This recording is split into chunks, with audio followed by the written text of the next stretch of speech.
കൊല്ലം ഓച്ചിറയിൽ ആൾതാമസമില്ലാത്ത വീട് കുത്തിത്തുറന്ന് മോഷണം. പ്രതികളായ നെടുമങ്ങാട് സ്വദേശി വാള് ഗോപു എന്ന് വിളിക്കുന്ന ഗോപു, വെഞ്ഞാറമൂട് സ്വദേശി കൊച്ചു ഷിബു എന്ന് വിളിക്കുന്ന ഷിബു എന്നിവർ പിടിയിലായി.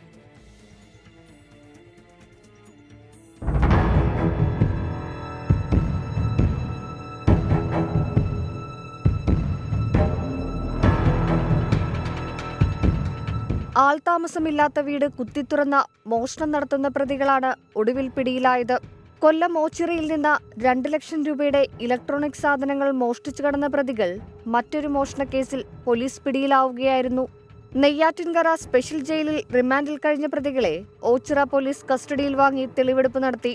നിരവധി മോഷണ കേസുകളിൽ പ്രതികളായ നെടുമങ്ങാട് സ്വദേശി വാളുഗോപി എന്ന് വിളിക്കുന്ന ഗോപു, വെഞ്ഞാറൻമൂട് സ്വദേശി കൊച്ചു ഷിബു എന്ന് വിളിക്കുന്ന ഷിബു എന്നിവരാണ് ഓച്ചിറയിൽ നടന്ന മോഷണങ്ങൾക്ക് പിന്നിലെന്ന് നേരത്തെ പോലീസ് മനസ്സിലാക്കിയിരുന്നു.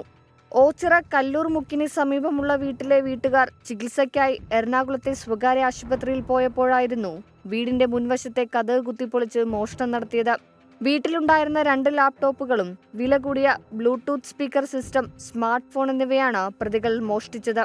CCTV ദൃശ്യങ്ങളും മൊബൈൽ ടവർ ലൊക്കേഷനും വിരലടയാളവും കേന്ദ്രീകരിച്ച് നടത്തിയ അന്വേഷണത്തിലാണ് പ്രതികളെ കണ്ടെത്തിയത്.